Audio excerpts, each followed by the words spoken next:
There is a space in my heart where I find the truth. I find me in you, a truth beyond what you may see now. But when we are one, we bring more good about.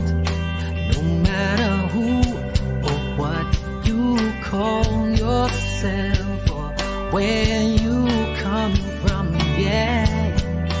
There is a place in this world with open arms right now. Welcome to love, welcome to peace, welcome to our community. Be who you are, let your light shine. We're so much more when we unite. You are welcome here. You are welcome here. I see with new eyes, allow and unfold, embrace and let go, trust the flow.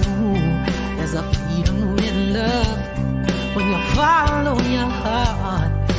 Together we are stronger than we could ever be apart. No matter who or what you call yourself or where you come from, yeah. There is a place in this world with open arms right now. Welcome to love, welcome to peace, welcome to our community. Be who you are, let your light shine. We're so much more when we unite. You are welcome here. You are welcome here. Breathe in and out, slowly feel all that's around you, all that you feel, all that you know. Let it go. Welcome to love, welcome to peace, welcome to our community. Be who you are, let your light shine. We're so much more when we unite. Yeah, when we unite. Oh, we unite. Yeah, yeah, when we unite. Yeah, yeah. You are welcome here. Love is welcome here. Peace is welcome here. You are welcome here.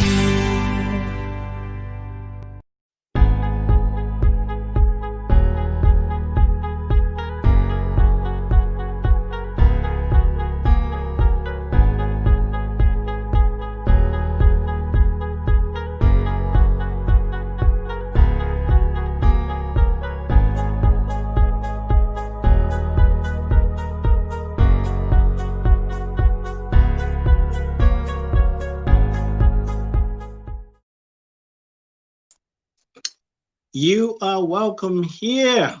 That was John Stringer.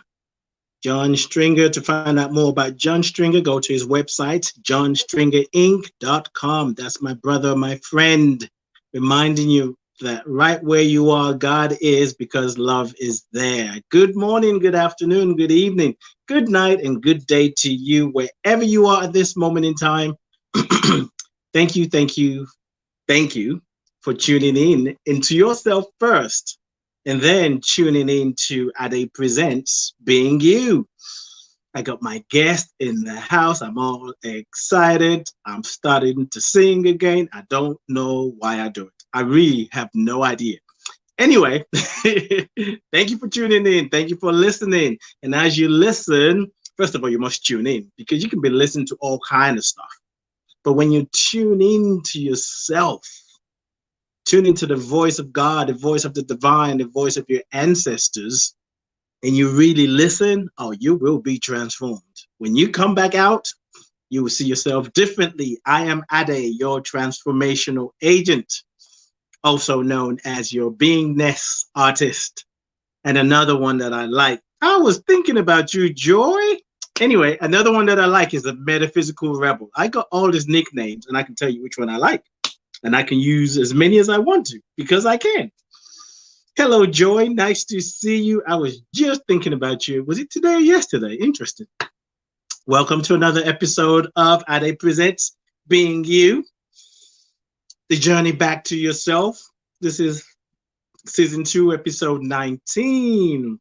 Today is Tuesday, 8th, 2020. We're supporting you of returning back to yourself. And we are inviting you to take a look at how you see yourself. Like, how do you see yourself? How do you see the world? How do you see yourself in the world? And it gets better. How do you see the world in you? If you believe in oneness, then the world is in you as much as you are in the world. If you're like, what's this oneness thing? Keep listening. You're going to be transformed. There is no spot where God is not. There is no space or spot where you are not. So you're not limited by physical location. You are a spiritual being, but I'm going to, I'm feeling energized. Thank you for tuning in. It's just me today, so let me make sure I got everything that I need to do. India's not here today, and so I am multitasking more than usual. I want to tell those of you who are watching the show on my personal page on Facebook, if you're on there, it's a good idea to go to the Being You podcast page on Facebook. Now, you don't have to. Hold on one second. Yeah, there was something going on here. I had to get it out. You don't have to go there, but if you want a more interactive experience, you can go. Actually, I'm going to put the what is it called? I know the name, but I'm doing this all by myself, so it's hard sometimes to think and type and talk. But I can do it. Well, I didn't mean to do it that way. No, that's not what I meant to do. Let's see. Yeah, that's it. But I didn't want to do it like that. I want to do it like, okay, now you see, you can go to the facebook.com Being You podcast. You go there, there's more an interactive experience. Well, having said that, because it's just me today, India's not here, there won't be as much of an interaction. But once India is here, you can see our reply to your comments. So thank you for joining us. Let me move on. And there's some things I need to do to make sure I'm on one accord. All right, here we go. I'm back. I'm black. I have my guest, and I'm ready to bring her on. Let's see, who do I want to acknowledge? New Jace is in the house. I saw Deanna in the house. Welcome. There are people listening who are hiding. Well, make yourself known. Drop a comment in the chat room. Let us know where you are, where you're listening, watching from, what your name is. What your name is, Shouty? Shouty, what your name is? Okay, stop. Oh boy. Anyway, let me do what I need to do. I think that's all the announcements. Oh, I do want to tell you that you can join me on Thursday, 6 p.m. every Thursday, 6 p.m. Eastern, for Ade Presents The Heart of the Matter.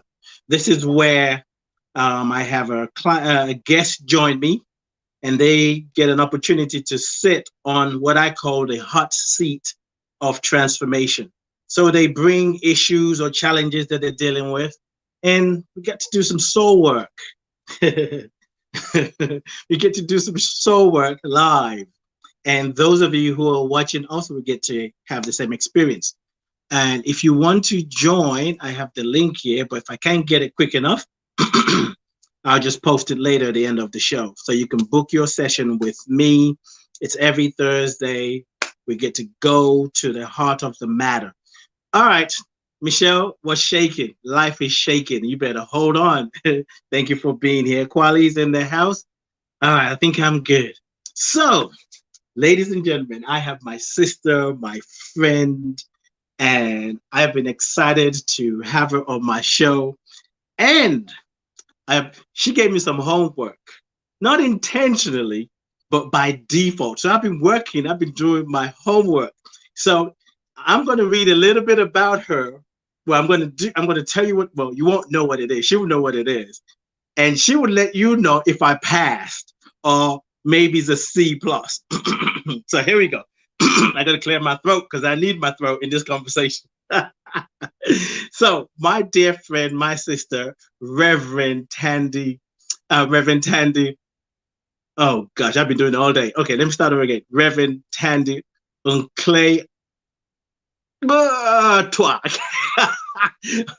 Okay, let me try one more time.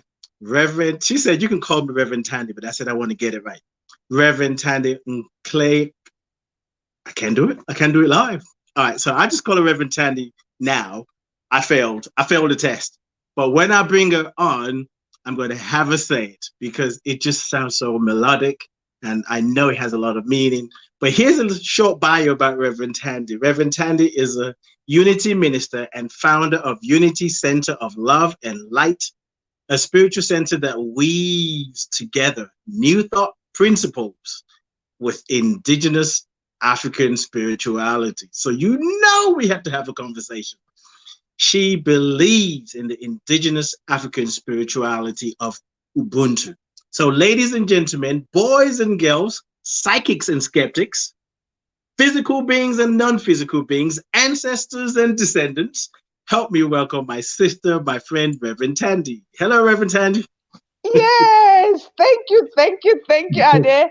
Thank you, my brother, for such a beautiful, warm welcome. Don't worry, you tried, you did your best. I will give you let me try one more time. Do you know I went out today and I kept saying it? Remember the name Claire? Claire? Yeah, Claire. Yes, Claire. And then Claire. Nhlengetwa. Yes, okay. Got it. All right, you say it without me interrupting you because yes. I just go ahead. How'd you say your last name again? Nhlengetwa. Yes. Nhlengetwa. Yes. Nhlengetwa. You know, with the Zulu language, you know, we put two consonants together. You know, and if it's three, it's quite a challenge without a vowel in between. So you've got an N and an H and an L, and people want to have an E or an A in between. Now it's all three consonants together. Yeah, so it's Nhlengetwa, and the end is silent. Yes. Yeah, but anyway, no, but I think I need to tell you what is Nhlengetwa. It's actually a dolphin. It's a Zulu name. A dolphin is called Nhlengetwa. So you can just as well Reverend Thandi Dolphin. Dolphin. You gotta translate it in English. So how about that one? Make it easier. Whenever we go out and we do a conference together and I happen to be introducing you, I just say Reverend Thandi Dolphin. And all the South Africans in there will be like, oh my God, he understands our language. No, you will just say, I've already translated it into English. So you are safe. Oh boy. Thank you for being here. Appreciate you so much. So what is it like in South Africa during this pandemic time? I know things are different. I know there's some opening up, but for those of us who are not there, or maybe people who live in America who think the only world is America, not a judgment, but sometimes it kind of looks like that. What's it like in South Africa?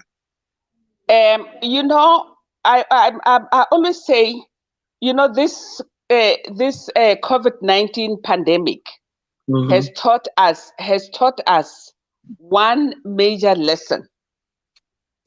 The major lesson is that we are one. We are one. And somebody who sneezes, gets a virus in China, in the US, affects somebody in Soweto. So we are experiencing this global pandemic collectively as humanity. So it's no way different in South Africa as it is like in the US. It's, you know, it's happening in the US with all the fears that are coming up for people, with all the challenges that are coming up for people, with all the grief that is coming up, you know, or, you know, the grief, grieving, you know, those that are passing on. May their dear souls, you know, rest in peace globally all over the world. So we are all grieving, and there's all the fear is also there. The anxiety is there, and we are being human. We're feeling our humanity. So, you know, when we look at the stats, and we're feeling our humanity, we're feeling the global pain. That's why I'm saying this pandemic has really brought us together, globally, as one, to really understand what our oneness is. And it's affecting us in South Africa, you know, and this pandemic is affecting us across race, across gender. It's just affecting everybody. So it's just affecting all of us as humanity. Yeah. It's a wake-up call, isn't it? It's a wake-up call. It's a wake-up call. It's a wake-up call for all of us. And painful as it is, but it is taking, you know, let our hearts break, you know, and as our hearts break, you know, let compassion flow out of our hearts. You know, let compassion flow as we see the suffering of fellow humanity for something that we don't know what you know, there is a sense of powerlessness, you know, that we also feel. And for us to stay in that sense of powerlessness, but at the same time, knowing that everything is still working together for our highest good. That's it. Despite, you know, appearances. So let us feel the pain. We're feeling the pain right now. We're feeling the fear. We're feeling the anxiety. But underneath all, there is divine order is established, and the human spirit will always prevail. That's right. The human spirit will always prevail, because greater is he that is in us. You know, you're talking about going inward. You know, the pandemic has also given us that space to go inward, to reflect on who we are at this time, in this incarnation, during this pandemic. How do we show up? How do we express the love, the caring, the compassion, the truly knowing, experiencing what it means to be one, not only in theory, but as a human experience. That's right. You know, it's all easy to say, you know, we are one theory. Yes. But the pandemic is practically making us experience. That's right. That's you know, making us really experience what it means, you know, being one in our pain, being one in not knowing, you know, and not knowing what to do with what is happening. Right. Yeah. Exactly. Yeah. It's a wake-up call. It's a wake-up call. It's a wake-up call. Definitely, my brother. It's a huge wake-up call. It's a huge wake-up call. But the thing is, when we wake up, what are we waking up to? I know that's right. Yes. Yes. What are we waking up to? You know? Yes. What are we doing with that wake-up call? You know, how are we going to show up in the world when we say it's post-pandemic? What does that wake-up call, you know, what are we stepping into?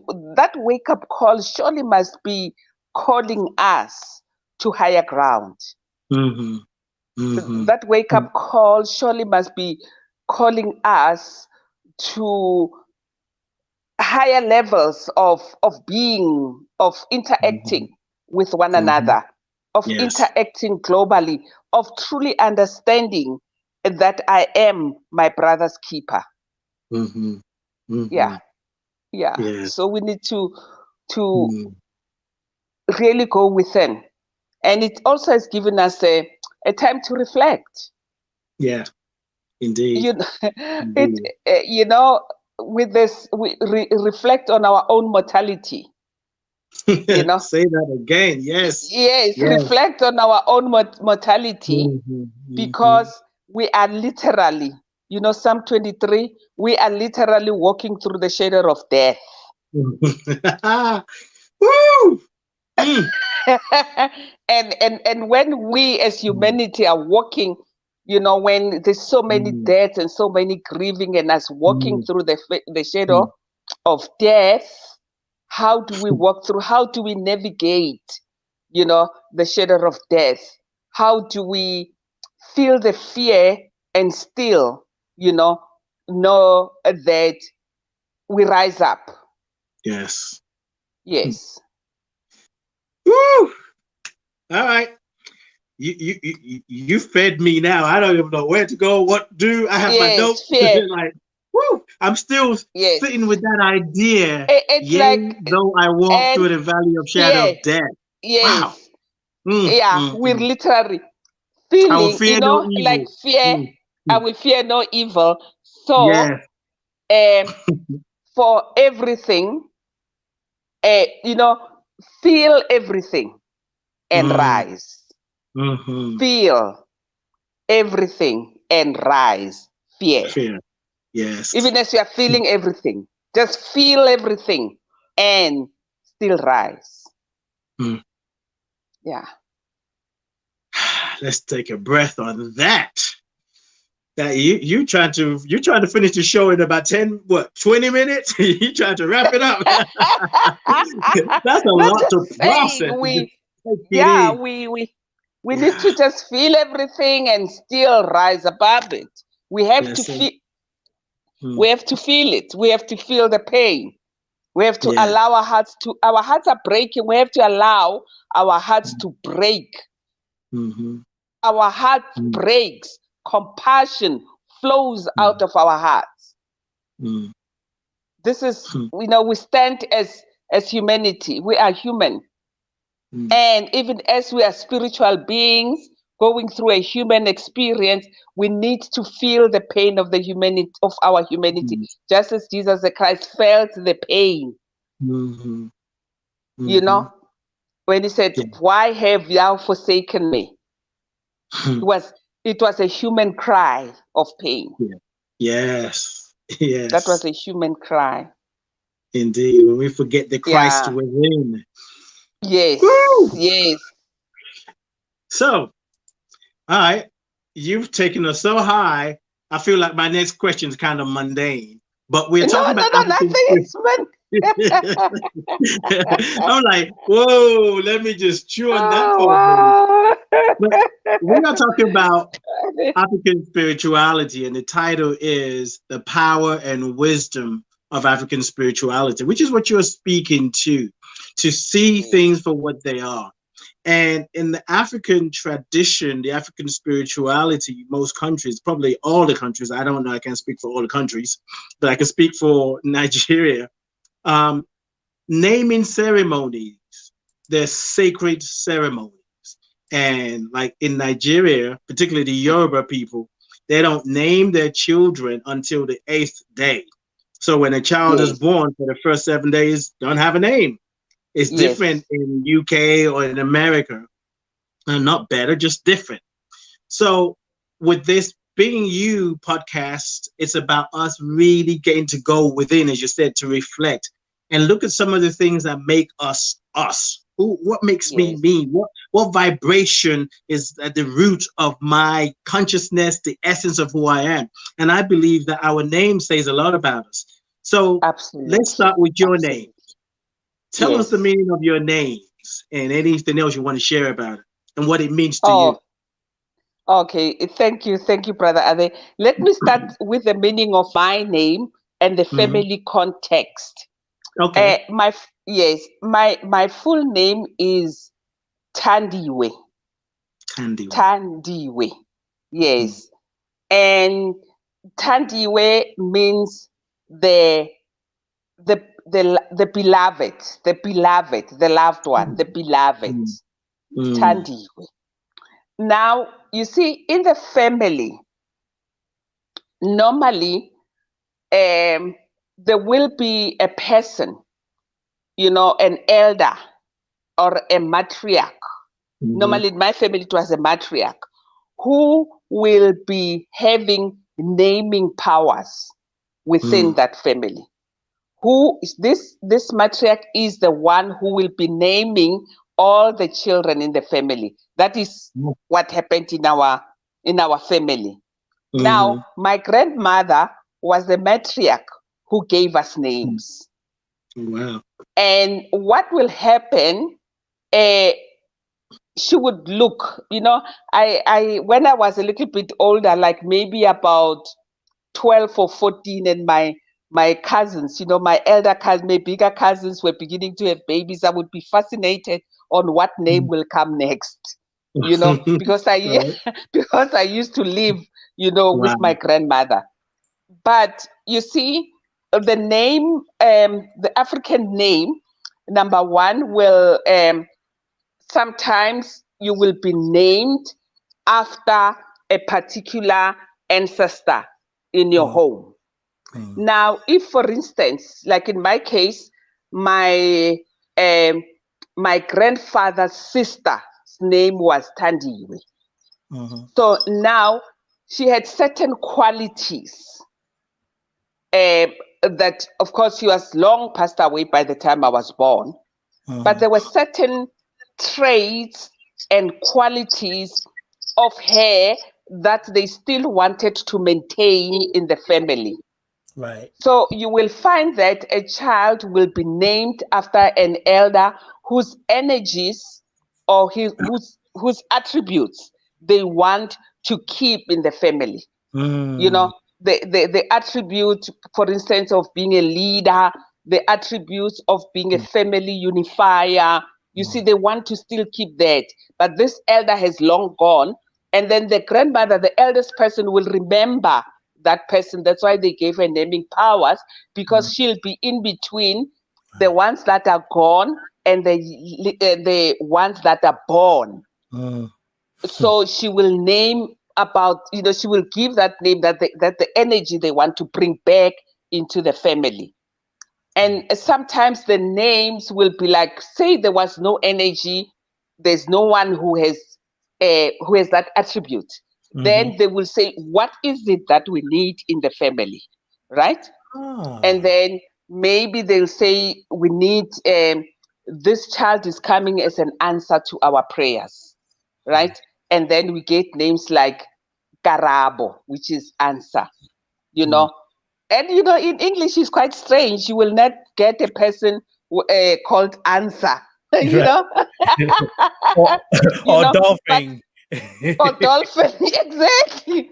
But you see, in the African context, it's very normal.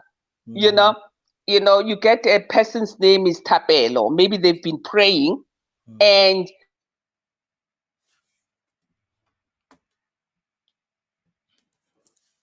I think Reverend Thandi froze. Well, on my end. So if you're, sorry about that. Okay, that's fine. Okay. I wasn't sure if it was my end or your end. Okay, go ahead. Yeah, no, it was just so it's the prayer of the ancestors. So not only was it the things that were happening in the family, it's also the social milieu, the things that are happening in the country. And so also the name will be like we want freedom, like during the times of our revolution, during our times of our struggle, and we want our country back, then we will get there's a lot of boys or people that will call Zwelake, meaning our land, yes, Zweli, let our land come back. So behind the name there is a story. And there's a very significant story. So it's a story about what is happening in the family, or a story what is happening in the nation, or sometimes the name of the children is the clan name. Because not only do we have your name, you also have your clan name, and you can be called by your clan name. Wow. So the clan name is that, how does that come about? Is it so the clan has their own name, and you can be named the name of your clan. Or of one of the name of your clan. Okay. For instance, we've got in my clan, the Zulus, they would say we've got a child maybe called Zungu or a child called Mwane. It's a clan name. Now, you see, the clan names are actually the names of your ancestors, the actual names that were called upon. So when they praise you, you've heard of praise singers, eh? Praise singers. A praise singer. Yeah, every well, they call the praises. Now when they call the praises, they are actually they are praising you with the praises of your ancestors. The kings and the queens and the leaders and all those people, they are actually bestowing their blessings upon you. So it's very important to know your clan names. Yes. And what is beautiful, even as you are married in my Zulu culture, even as you are married, you change your surname to somebody else, but they still call you with your maiden surname, where you're coming from. So for instance, me being Manzini, they will say Manzini Zungu Ncwane. You see, Nyamagaish. Now, all those things, they are names, some of them they are names of my ancestors, and they are describing, not only the names, but they're describing victories or overcomings and what they did, so that they keep it in the family from generation to generation. Yes. So in a way, it seems to me that it tells the story of the ancestors are alive in us. Oh, absolutely. Absolutely. The ancestors are alive in us. And that is true, even scientifically. Scientifically, it's proven that you can take your DNA and take a DNA of your great grandfather, and you will see that there is a relationship. So we carry them with us physically, and we carry them with us spiritually. That's right. Yes. That's right. That's even a simpler way to even understand the idea that we are one. We are one. Absolutely. We are one. And when we stand, you know, if we see ourselves, you know, on your left hand side, you've got, you know, if we see ourselves as a triangle, you know, just picture a triangle. And on this triangle, you are standing at the apex of the triangle. You are standing on the apex on the triangle. And the lineage on your mother's side is on the left side coming straight to you. You've got that direct straight lineage, and also the lineage from your father's side. Okay. You see, so you are standing on the apex of a triangle with those two balances, and the base is just your foundation, your support. So even as you stand, you know, picture yourself standing on top of that triangle and bless your lineage, bless your lineage. Yes. And do not demonize it or call it whatever. Bless your lineage on your mother's side and bless your lineage on your father's side, because right now it is you that are carried on the shoulders of those giants.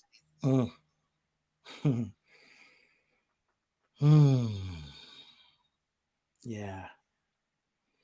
With that, when we embrace that, or even allow ourselves to align with that idea, it's a good reminder. It reminds us that we are never alone.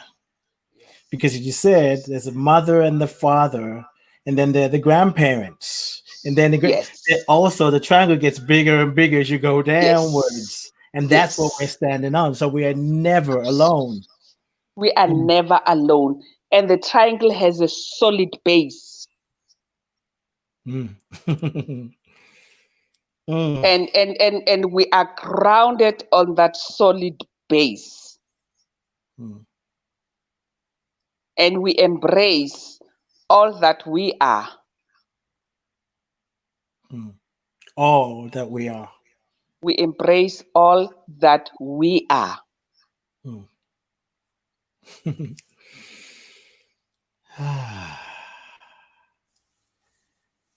Ooh, you dropping knowledge and truth and power and reminders. You know, it's like as I listen to you, some of the things you're saying I've heard before, I know, and I can even say, I know, I feel it. But listening to you, it's like the truth that you're sharing. It's like waking up something in me as I listen to you. And knowing, remembering, aligning with the truth that I am standing of the shoulders of generations beyond generation. I mean, how far can I go? I'm standing on the infinite. Yes. I'm standing on the infinite. On the infinite, yes. Yes. You're standing on the infinite. You know, you're standing on the love. You're standing on the wisdom. You're standing on the beauty. Yes. You're standing on the power. All of it that has come together. Yes. In the entire universe to produce you, to create you right at that apex as a collective consciousness of all that there is. It's present within you, in you, through you, and as you, to just express that has been given to you from all those ancestors. You stand on that solid ground. You are never alone. I like that. You know, you are never alone.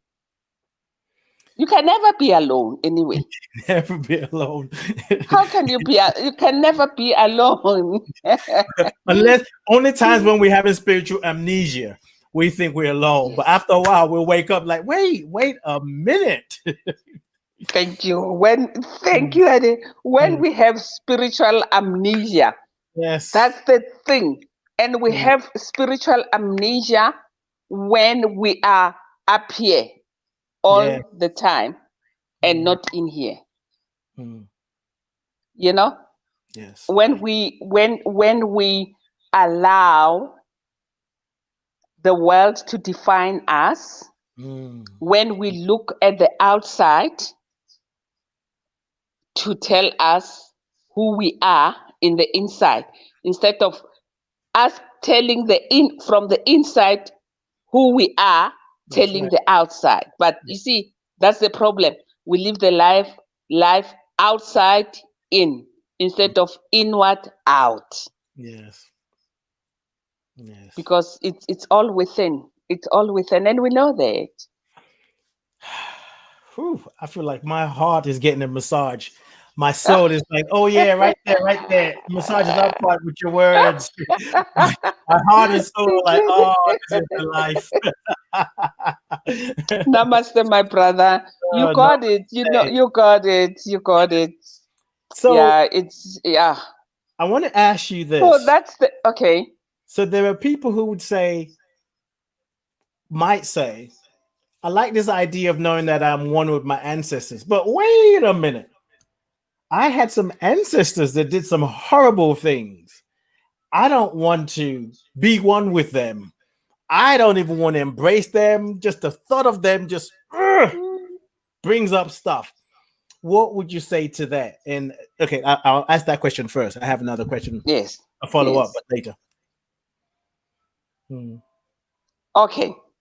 Do you want me to ask that to answer that one first? What would you say to people who don't want nothing to do with their ancestors because they think their ancestors did something horrible? Okay. You know, Ade, we are spiritual beings going through a human experience governed by spiritual laws. Yes. And our power of choice, does not begin when we are already here and born. It doesn't begin now, consciously. So each and every soul that incarnates in physical form,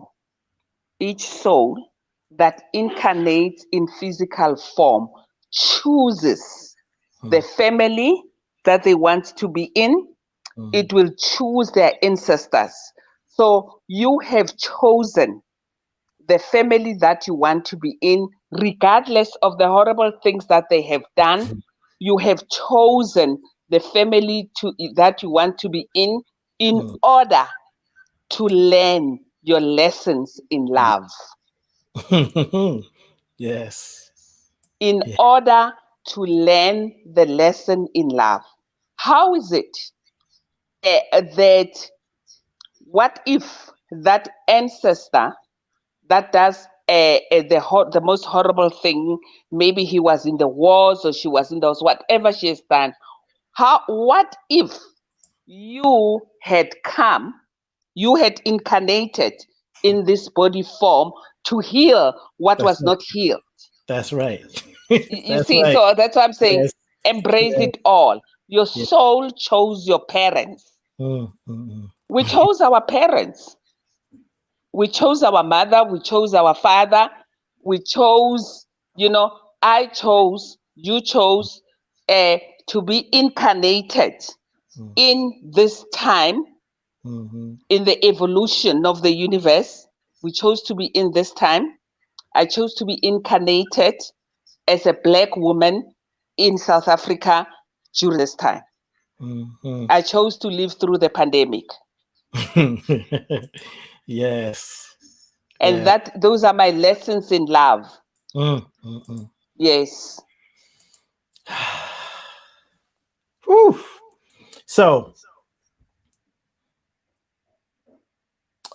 many places I want to go. I want to talk about Ubuntu, but before we do that, your spiritual center this past weekend had a workshop, The Rise of the Feminine Divine.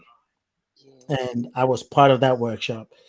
And there were things that you were sharing that just, as I shared the other day, and for listeners, I was lying in bed. It wasn't that early, but it was early for me because in the morning I don't talk to anybody. I'm just doing my spiritual work, my spiritual practice.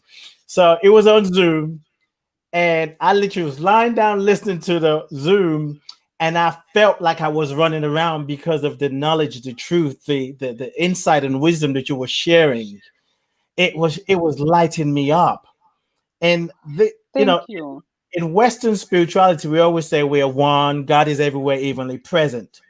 Yes. But there was a way that you presented how in African spirituality, African culture, how we see God in all things. In all, yes. Can you say more about that from an African perspective, how we see God, the creator, in everything? And then if you want, feel free to go to the Adam and Eve conversation. Okay.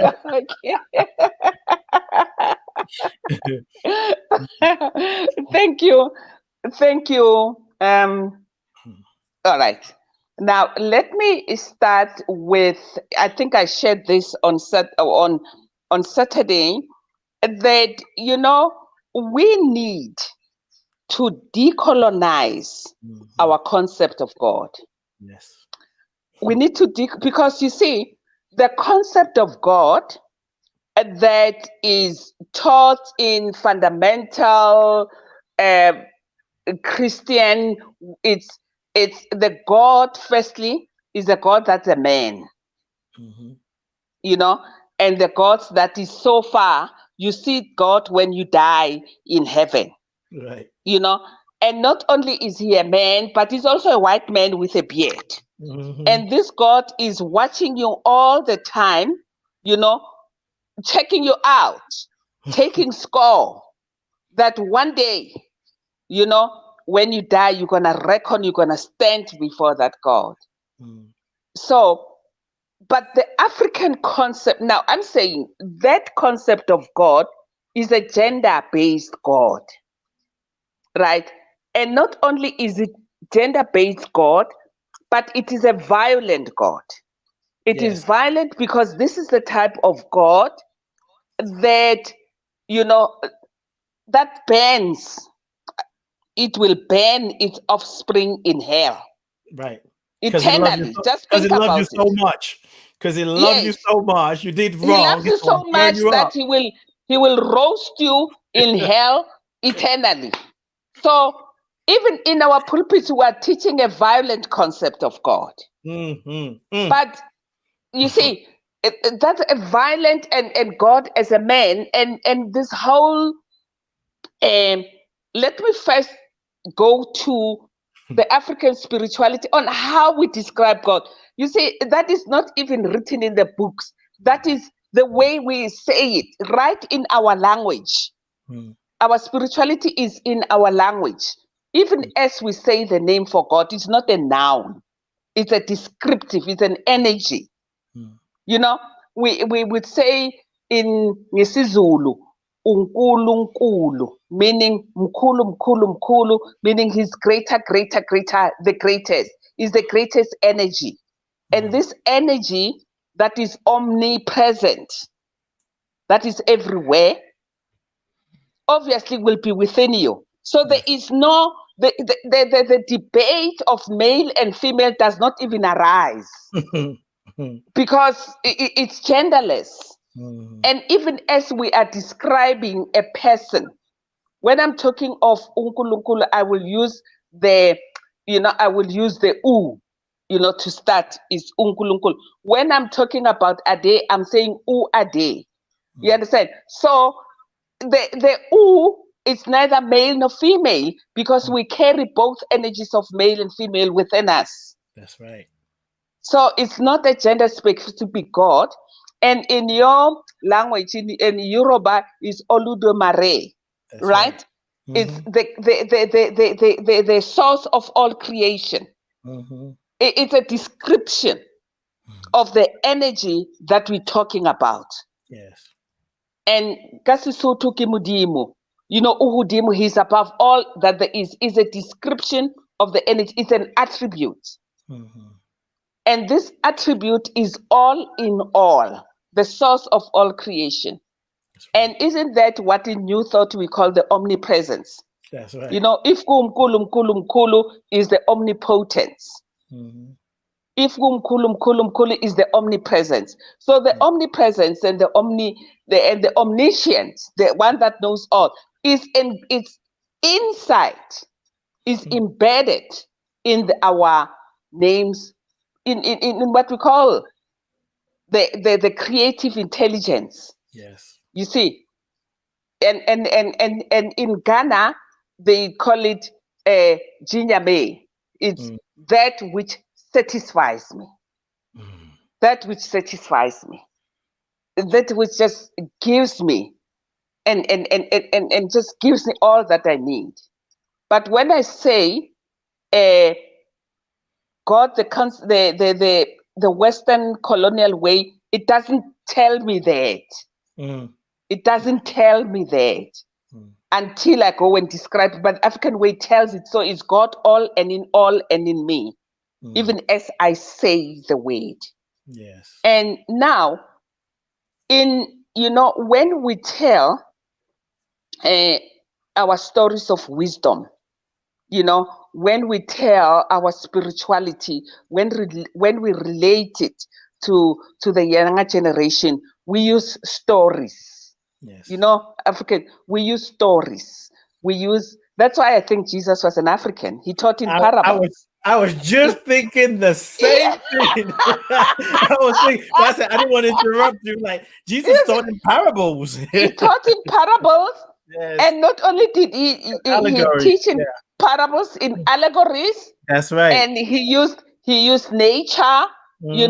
He talks about the trees, being your branches of the trees, and the birds making their nest on the trees, and the soil. All those things. When we teach as African, we teach through nature, and we use allegories, we use parables, we use proverbs, and nowhere do we take those allegories as literal interpretation. Right. Now, how is it that we take the allegories of the Bible and take them literally? And when we take them literally, then the whole notion of, the woman is now being blamed for what happened, for what happened in the garden, it perpetuates gender-based violence. It perpetuates the blaming of the woman. Instead of seeing the allegory for what it is that depicts the human soul, we become, literal about it. And since when did Africans become literals about their parables? Even Jesus said, why are you speaking us into parables? Because there's wisdom. That's right. Our wisdom is within our parables.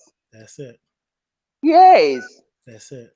And as we sit with the parables and the allegories, we get to tap into the God as us in us to get the meaning that we need in that moment. Exactly. Yeah. Oh, I love it.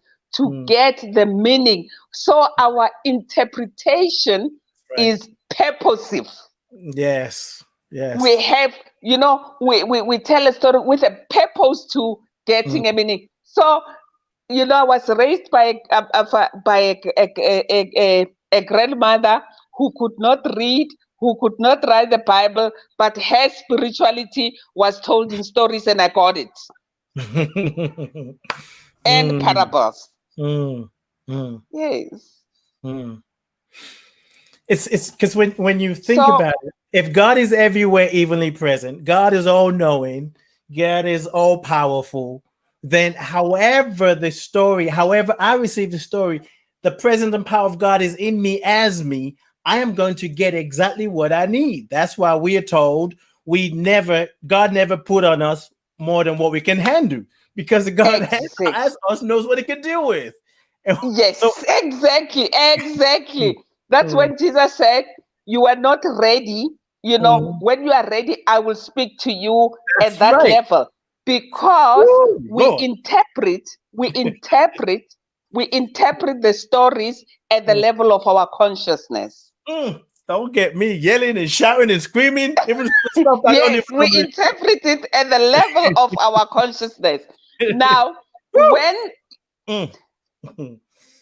Go ahead. Don't mind me. I'll be doing what I'm doing. You just go ahead.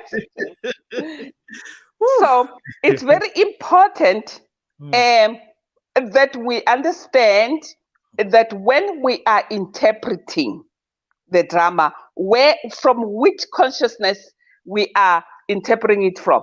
So obviously, when our concept, tell me your concept of God, and I will tell you the type of person that you will be, or the type of person that you are. If we interpret it from the concept of an angry God, this is an angry God who's chasing people out of the garden, an angry God, then the way we will relate to one another, we will relate, as angry, because we worship an angry God. That's right. You see, you will tend to aggravate. You know, if you've got something that you worship, your higher power, whatever you call it, the attributes, your consciousness will tend to aggravate towards that frequency or that consciousness. Yes. Yes.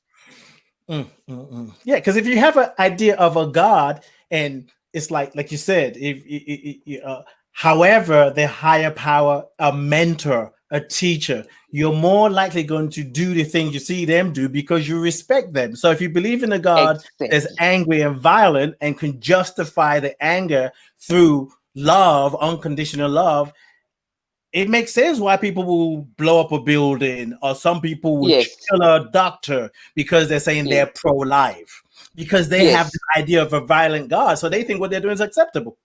It's acceptable. Yeah. And also you will be, why do you think you will be domineering to others? Because your God is a domineering God. The domineering, the thinking of other people, the sectarian, the sectarian kind of God, the God that says these are the chosen people, the others can, go to hell. But literally. The same God has literally, and the same God has created them all. Because you serve a sectarian God within your own consciousness, obviously you'll be sectarian. You will be hateful of people. That's where bigotry comes in. That's where racism comes in. That's where dominating of one by another comes in, because of this concept of God. And it's a concept of God. It's not God. It's a concept. There's a difference. It's a concept of God. And once you've got your concept of God firmly in place, you will find any way, any means to justify it. That's right. That's right. To justify it. Yes. Because, because that is your fundamental premise of life. That is why I'm saying in our webinar on Saturday, I talked about the African philosophy of Ubuntu. Because the African philosophy of Ubuntu does not place any human being, any person above any other person. You see, it says, Umuntu ngumuntu ngabantu. I am because you are. I am one with you. And I said, Nelson Mandela, our late president, said, there is no child that is born a victim, and there is no child that is born an abuser. When children are born, they are innocent. Yes. Whether it's a boy or a girl, no one is born like that. They learn, they are taught, by society on how to be. When they come, remember I said, when they come with their little hand clasped with the gifts that they are bringing into this world. Ours is just to unfold those gifts and allow them to be the expressions of God, the gifts of God that they came up to be. Yes. But then we make this imprints of their consciousness, that there's this God that will take you to hell, that there's God that hates black people, that this one goes like this. And the poor soul, the soul that came clean and it becomes something else. We mold it according to, we mold it according to how they should conform, instead of allowing it to be remolded from within by the power of God. So instead of giving them allegories and parables, we'll instill in them our interpretation of an interpretation of an interpretation. Yes, exactly. An interpretation of an interpretation. And I often say, Ubuntu is a spirituality that is engraved. It's in the human heart. Yes. It's in the human heart. That's why we call it, don't you have a heart? When you say me, anywhere in the world, you go to, when you're talking about you are saying, where do you point? You don't say me, you say me. That's true. Don't we all say that? Yeah, that's true. You say me and point here. You don't say me, or you don't say me, you say me. Right. And the fact that we all say me in that way, we point to our hearts. Yes. We point to our hearts when we even say me. Doesn't matter the language. Yeah. And when we and that saying me from the heart, the Bible says somewhere, I will write my words in their hearts. So innately within us all, number one is that concept of oneness, and that concept of saying, when I'm saying me and everybody says me the way I say me, then we are all one. And then within me, there is that connects us together. That is Ubuntu. And social justice will come from that consciousness. Yes. Social justice will come from that that love and compassion will come from that, from the human heart, the spirituality that is written in the human heart. It's a good segue to bring this question in. There's just something about your conviction and your expression I feel like is lighting me up. I'm trying to calm down over here. Just breathe. So the question from Susie is, can you talk about your understanding of forgiveness? Okay. Oh wow, very, very important. Forgiveness, is to give for. Now, sometimes when we talk about forgiveness, we think that, I should just forgive now. It's all done. I must forget everything. You see, the first thing, the pain or whatever it is, you need to acknowledge that and feel that. Forgiveness is a process. Yeah. Forgiveness is a process. And once you have gone through that process, then you are ready to give love for the pain, to give love for the pain, to give understanding for the confusion, to give compassion for the cruelty. But forgiveness sets, when you forgive, you are actually freeing yourself from that vibration that caused the pain in the first place. Yes. Forgiveness is freeing yourself. You're setting yourself free. It's not about setting the perpetrator or whoever free. You are setting yourself free from that vibration of anger, of wanting to revenge. So forgiveness is giving yourself that opportunity to heal. So more so, forgiveness is about yourself.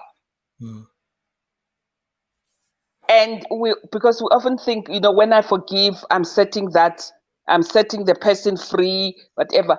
you have learned the lesson, you find the lesson, you find the blessing, but it's about freeing yourself. Freeing, I remember many years ago, I think it was way back in 1993. 1993 was shortly before our first general elections in South Africa in 1994. And what was happening in 1993 in South Africa was terrible. There was so much violence. There was what we were calling the third force, because you will understand there were many who did not want the process of democracy to go on. And many people were killed. It was like a civil war sort of. Yes. And at that time I was not yet a minister. It was painful. And Nelson Mandela had been released in 1990. And then there was talks, we had what we call the CODESA, when they were talking about, the constitution and how to build, then there was talks, and then there was talks about talks, and this thing was like, why don't we just have a revolution and just go to war and just burn this and just down, burn everything and just finish this thing off? Why these talks and talks about talks?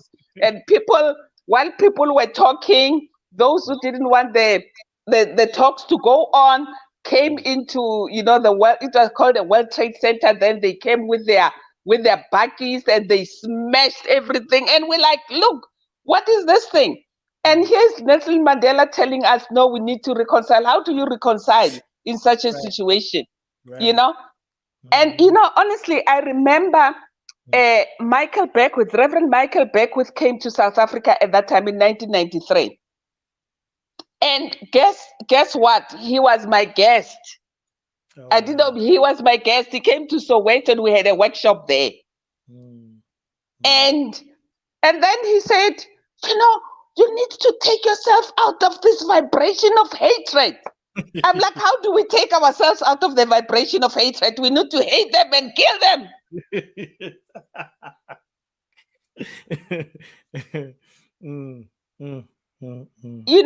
So, and I didn't really understand the depth of forgiveness then, but it's not about, letting the perpetrator go free, but it's actually freeing yourself from a vibration of hatred, so that whatever decision that you take is coming not from anger, not from bitterness, not from hatred, but from the divine power. Then you stand in your power and you take decisions based on the power that is within you. Yes. Yes, indeed. The inner authority. The inner authority, which is the author. Yes. And then, which is the author of all life. When you stand in that inner authority, then you are not guided and you are not blinded by hatred. You are not blinded by anger. You are not blinded by resentment, but you are guided. You are guided by wisdom. You are guided by divine love. You are guided by your innate power. That when you come out of it, the decisions and the actions that you take are going to be in alignment. They will be in alignment with the truth that is within you. So that's how I understand forgiveness from that angle. Ooh. So what would you say to those of us Africans that are in the diaspora right now? Because I believe that, well, beyond belief, I know that African spirituality has been demonized. And there are those of us who, we Africans, has demonized our own culture and tradition. Because we're taking the interpretation of the Western world, the interpretation of their own judgment about us, and they package it so well into stories and music and films that we believe their judgment of us, and we now internalize that. What would you share with Africans in diaspora who are, one, seeking belonging, two, trying to reconcile their connection to a history, a culture that is so powerful? It's so powerful that the Western world would do everything to oppress it, even though they go get the resources and talk about how poor the continent is. What would you say to them to start to or continue the process of reconciling their own love, connection, relationship with their own roots and heritage? Wow, brother Adi, that's a very deep question. and that is that's powerful, and that needs to happen now. Yes, that is why we're talking about the rising of the divine feminine, because we call it Mother Africa. So so it's not only about the African continent. I want us, it's about reconciling with who we are. I just want to, as an African now, I'm going to answer that question by a parable. Right? Go ahead. Picture this, Adi. A young man, a young, let's say this young boy, maybe say about 9 or 10, is in his village, right? And in this village, this young man is within the energy of the village. The drums are beating in the village, and they are working. Africans like when they work, they sing. They sing. We have Shosholoza, they sing as they work. So there's the music that's going around him, the music of the village. Yes. So there's the drum beat of the village. He knows the sound of the drum beat of the village. So there is the energy of the village. And he's working there in the village, and he's feeling all this energy. And as he is in the village, just being happy, then suddenly there comes a ship of slave traders. And this ship of slave traders, the slave traders go out, and they abduct the boy. And as they abduct the boy, they put him in the ship. And the boy is trying to scream and tell the villagers that, hey, I'm being taken away here, And as the ship is moving away now, he's abducted. And as the ship is moving, the ship of the slave traders, as it is moving away from the shore, all that you can hear is the sound of the cowherd drum, the sound of the drum, the sound of the music of the village that he's leaving behind. And as the ship goes further and further and further away from his village, the sound becomes lesser and lesser and lesser until it completely is gone. And so even as he arrives at that foreign land of the slave traders, his soul still remembers that sound of the cowherd drum as he was leaving his village. He starts on a foreign land. He gets married and things, but that sound is still there in his soul. And so he starts looking, he starts searching, and he finds so many things that look like, that sound like the sound of that village drum, but it's not it. Until he draws closer home, until when he goes closer home, then he hears and he recognizes that this is the sound. So what am I saying is that within our DNA, that sound, that ancestral spirit, we still carry. It doesn't matter where we are. We still carry that very spirit of Ubuntu, that very spirit of knowing that God is all in all. We can practice it wherever we are. We can be it wherever we are.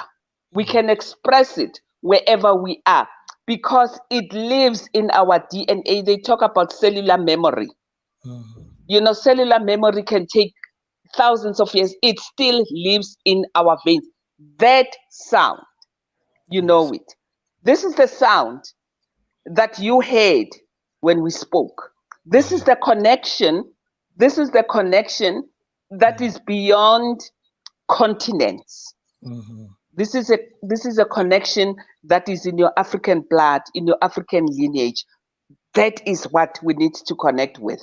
Yes.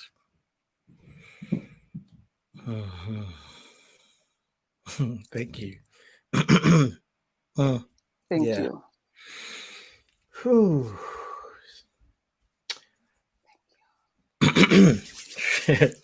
Wow. All right, you're ready, host. Wow. Part of Thank the you. reconnection. You're welcome. Thank you. Thank you for being such a vessel for truth.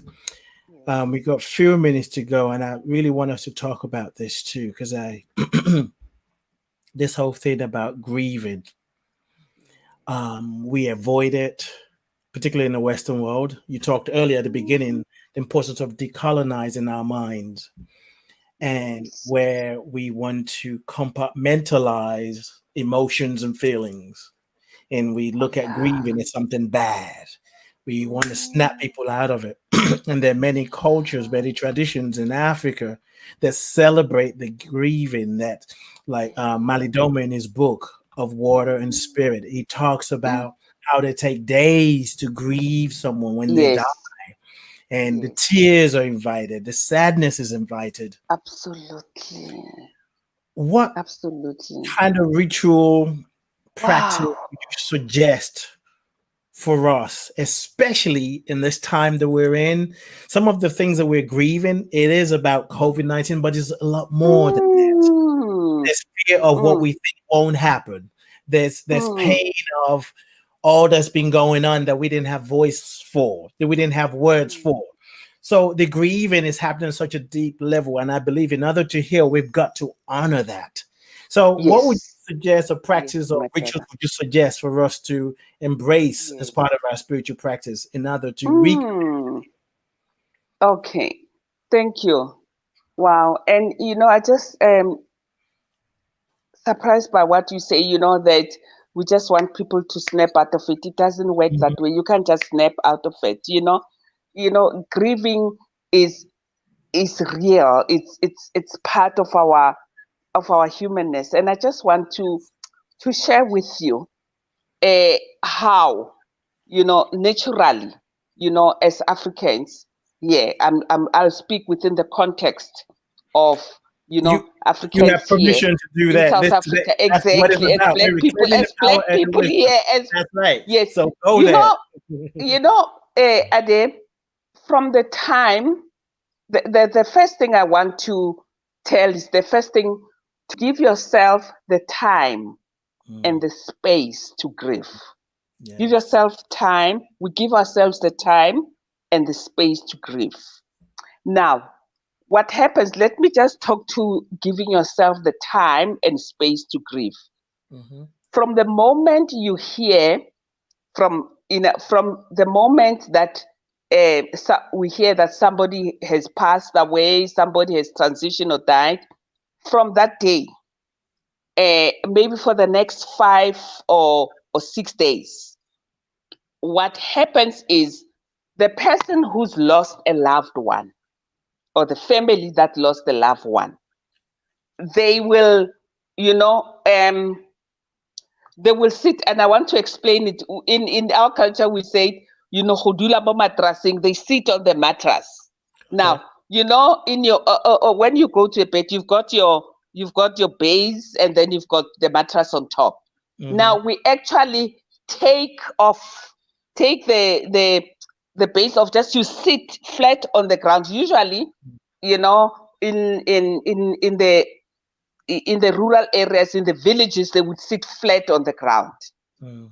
Now, when you sit flat on the ground, is that groundedness? You know, you go back. You know, you have to feel the groundedness of spirit. You ground yourself in spirit. We sit down.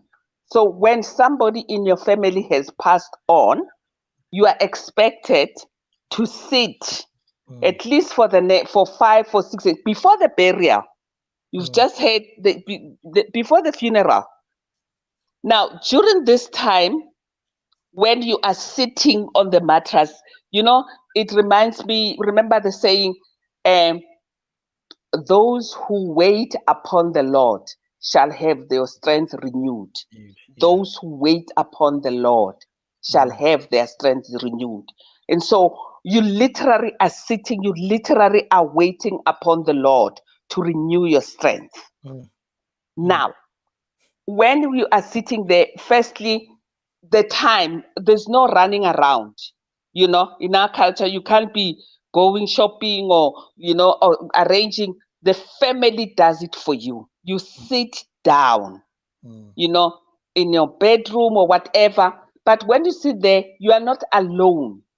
You know, the close family and friends, they actually will come and converge at your home. And now when they converge at the home, they come, we call it ukduduza. They come to give you strength. They bring their prayers. They bring their support.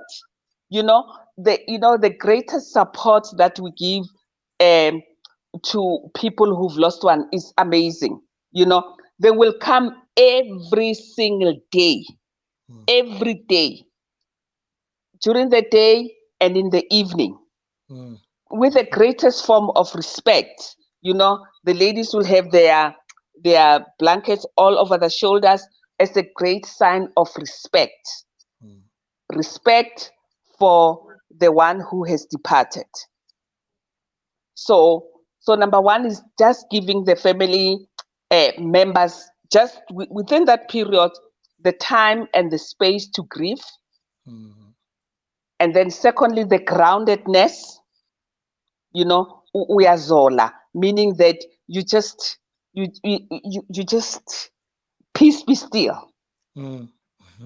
And the support of your friends and family will come from all over, just to pray with you, to give you support, to tell you, you know, to help you with acceptance. You know, because most of the time it's difficult to help you to with the acceptance. Obviously it won't accept, but to dry your tears. Yes. And when we come together like that, it's a gathering. When people come together like that is a spirit of Ubuntu. That is a spirit of supporting people in their bereavement, one another. Yes. You see, when we come together like that, there's a saying that we say ngesizulu ukuthi sizobhodlela emswaneni, meaning, you know, when cows, when one of them dies, or even elephants, when one of them falls or dies, all of them will come. You know, they will come in a circle, and then they will bow down, they will kneel, and then they will, you know, they will roar. But it's not just a roar, it's a roar of pain. They will cry together. You see, so that's, they actually say that when we come to the family of the bereaved, we actually say we are coming to to come and cry with them. Mm. We cry with them. Yes. Now, now that is the process of grieving. By the time the funeral comes, maybe, after 5 days or after 7 days, there's been all this process, of praying with them from day one until the funeral. There's all been this support. So by the time you come to the funeral, you go to the funeral, you have already supported them in their homes. That's right. And so how can we use it? By togetherness and support, and you see the spirit of supporting each other, being with others, friends or whatever, in their pain. Mm-hmm. So you are never alone in your pain. Yes. So the ritual, it's just reminding you can never be alone in your pain. Mm-hmm. Yes. So that's the ritual that we do. And then then of course there's a funeral, right? And then after the funeral, people come now, they are mourners. There's a difference between the people who will mourn and there's difference between mourning and grieving. Mm. It's two different things. Say more about that. You see, mourners are mourners. They come and we've got mourners at the funeral. They mourn, but they don't grieve. Yeah. You see, they mourn, but they don't grieve. They come as mourners, with mourners, they mourn with you for that particular. So what I'm saying is mourning is more short-lived than grieving. And now the grieving process is still going on. The mourners have left. And now there's a new thing that is called after tears. But I don't want to go to after tears because but they still have this after tears thing that we've been there, we've been mourners, now we are entertaining the mourners. The mourners, they are celebrating the life of the deceased. Oh, wow. You see, and they party and they do all those sort of things. This is now the things that the younger generation in our days. In our days we didn't have after tears. But culture is dynamic. Which makes sense. It's like we've moaned, we've grieved, we can't measure it. And then it's the grief and the gratitude, isn't it? It's the grief and the gratitude. If we bring the spirit to it, spirit to it, unless we're just trying to celebrate and get drunk. Yeah. But you see, now there's this after tears thing. Now with this COVID-19 restrictions, you can't have after tears. So I don't. You have a post tears. If you want to have after tears, go have after tears in your home. You can't keep your distance. And keep your distance. Now you see what's going on here. You see how COVID-19 has also disrupted this very process that I'm talking about. Yes. Because now with this COVID-19, this whole process now of going to the bereaved home and staying and doing prayers, now with COVID-19, with masks and things like that. So it's like the COVID-19 has really disrupted this whole, spirit of Ubuntu, of helping, and of after tears. Obviously, it's, that's what I'm saying. It's a dynamic culture, you see.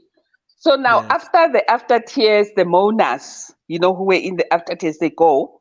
But then there's the cleansing ceremony, the cleansing rituals.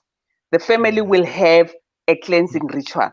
Now, a cleansing ritual, it's actually, a ritual of forgiveness. Somebody just spoke to forgiveness.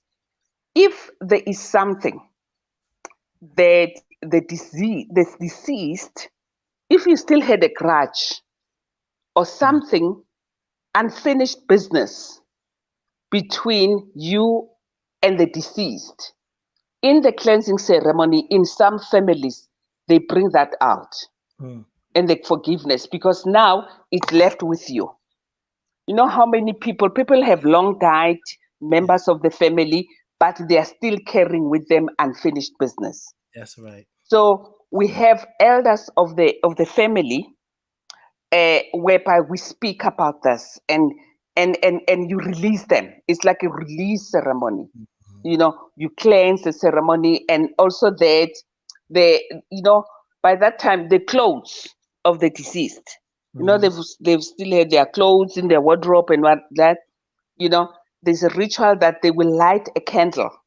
During that period, there is a candle that will not be extinguished until those clothes are, the clothes themselves, there's a ritual whereby the clothes have been packed. Let me say, after coming for the funeral, the family members, right? The close family members will take all the blankets and the sheets and the clothes, everything. They will wash it. That's a cleansing ritual.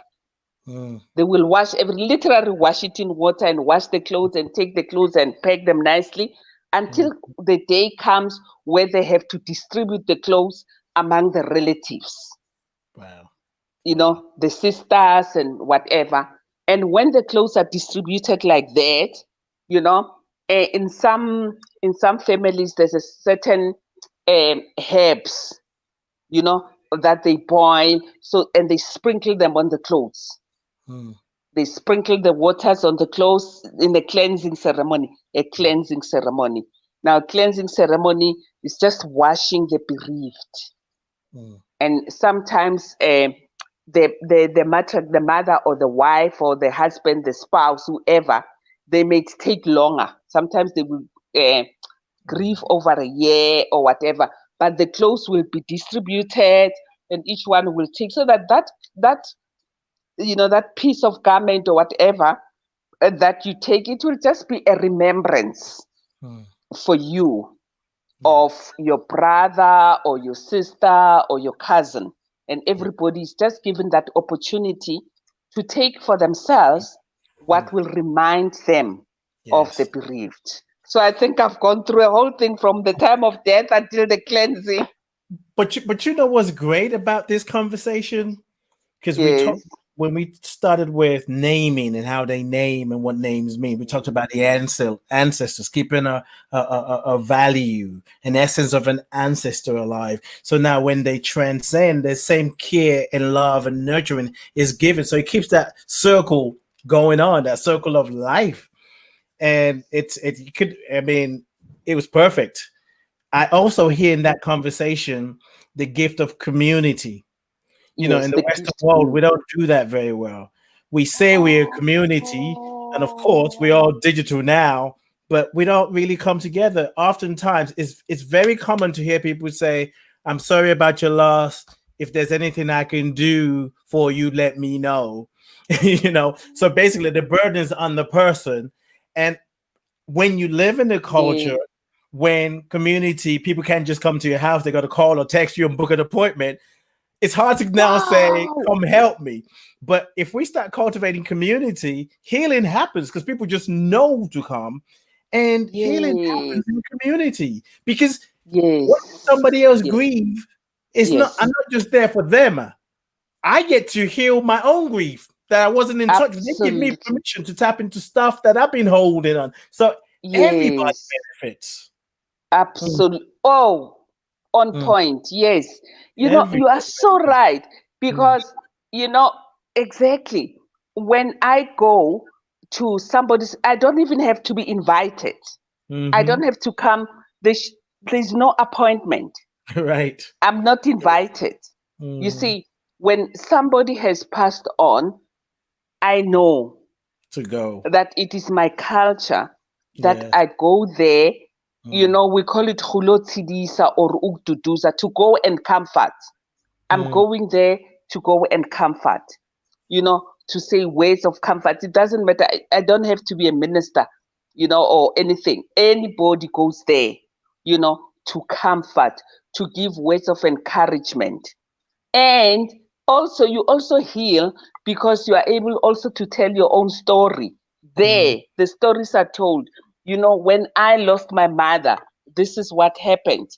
And, the people, I've heard a lot of people, sometimes they say, I don't sometimes even remember the words, but the fact that you were there, the fact that you came when I needed you most, yes.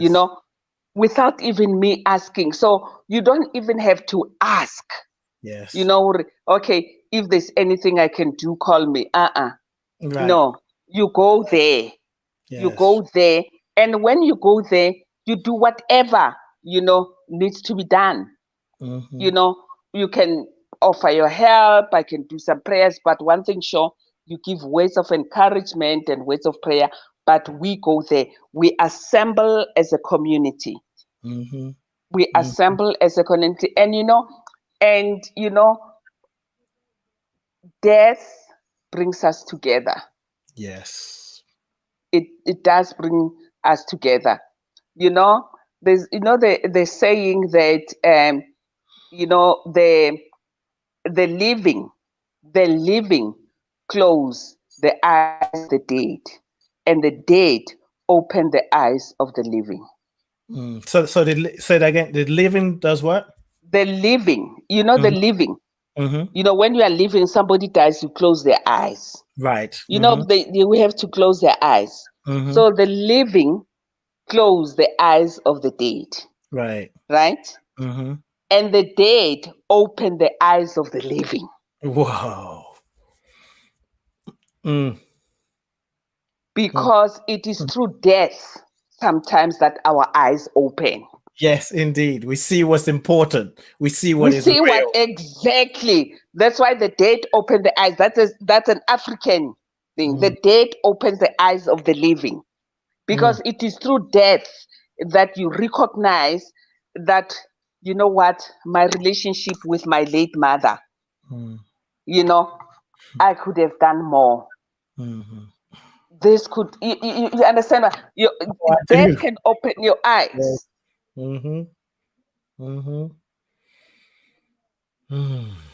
Yes. Whew. Reverend Thandi, I don't think I can go on any further. You give me. Okay, thank you. Thank you so much. Wow! We have talked so much. No, thank you. Wow. Thank you. Oh, it's been an awesome honor, to just, in my living room here and just sharing with your viewers, sharing with your friends. I hope we hear also from them what their perception is, because you know what?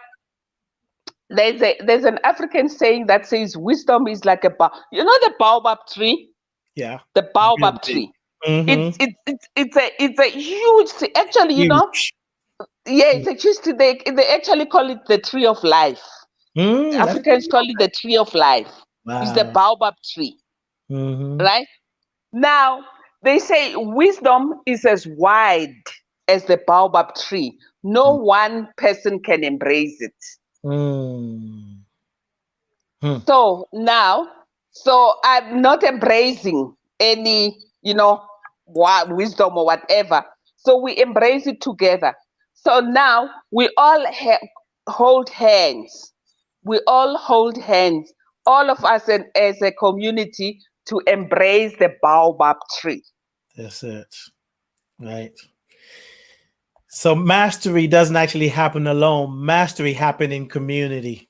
In communities, and it's all of us together, collectively, holding hands in hands, that we can embrace. Yes. The wisdom of our ancestors. It cannot be just embraced by one person. By so doing, I say we are all a collective. We are all a community. And each one of us is important. Each one of us has a story to tell. Each one of us has got a gift to give. I am so grateful for you that you continue to give your gift, because one of the things I feel from you is your spirit, is your soul, is your essence, it's the stories that were passed down.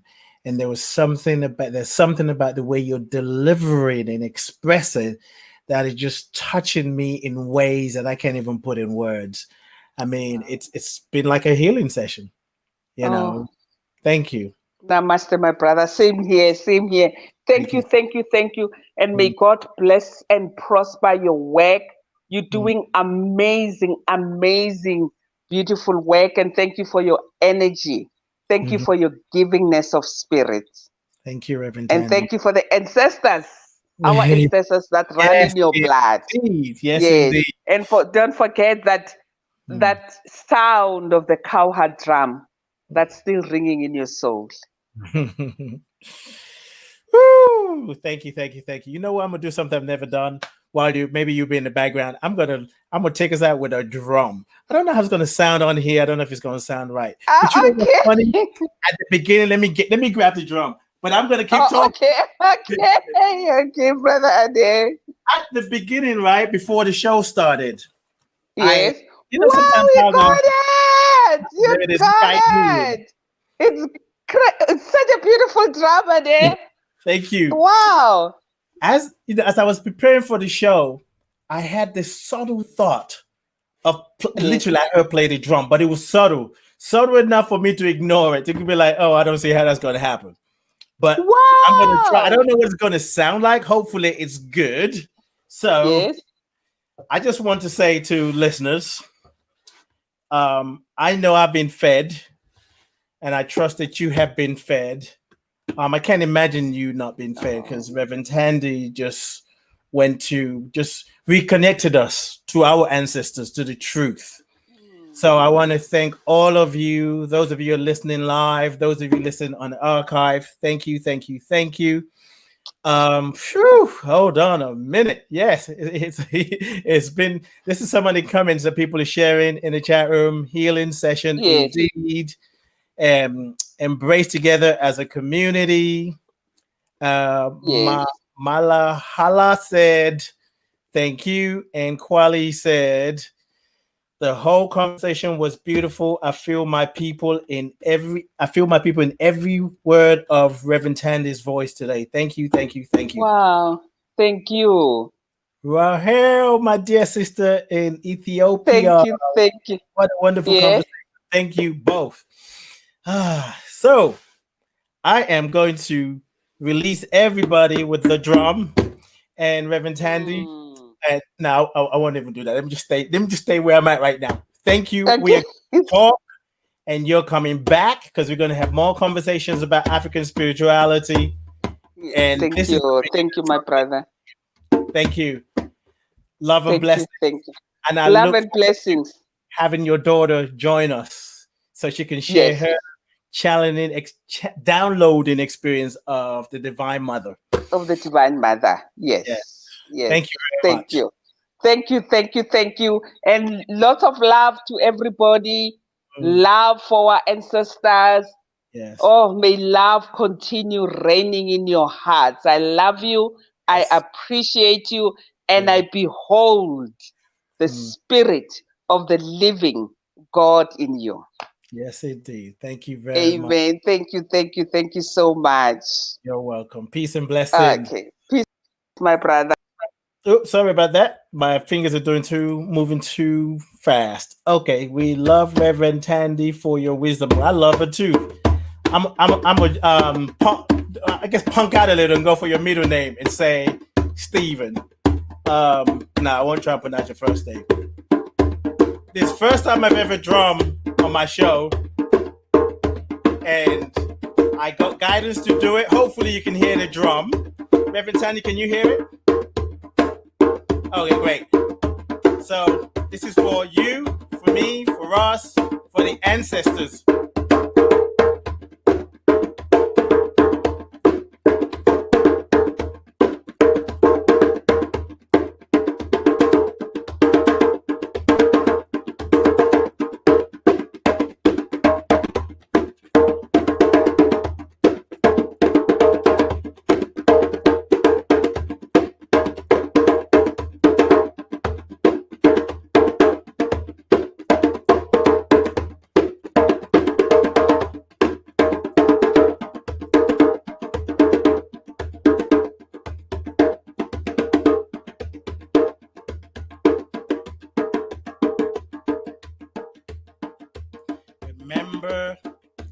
the sound of the drum, of the rhythms,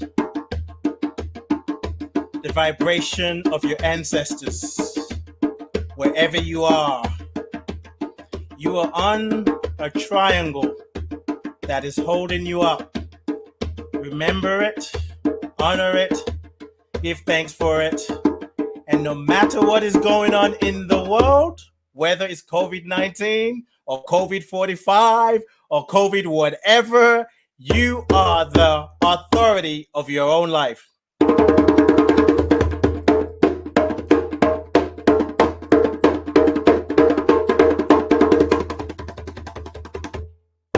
Peace and blessings. See you Thursday night, 6 p.m. Eastern. That's 11 p.m. UK time. Join me for Ade Presents The Heart of the Matter. Woo! I think I need to drum some more. After I talk to Reverend Thandi, I'm going to go drum some more. Life is good. And if you need to heal, go find yourself a drum or call somebody who can drum. You can do it on Zoom. Don't call me. Yeah, you can call me. I'll send you my Cash App. Peace and blessings. Take this consciousness and multiply it.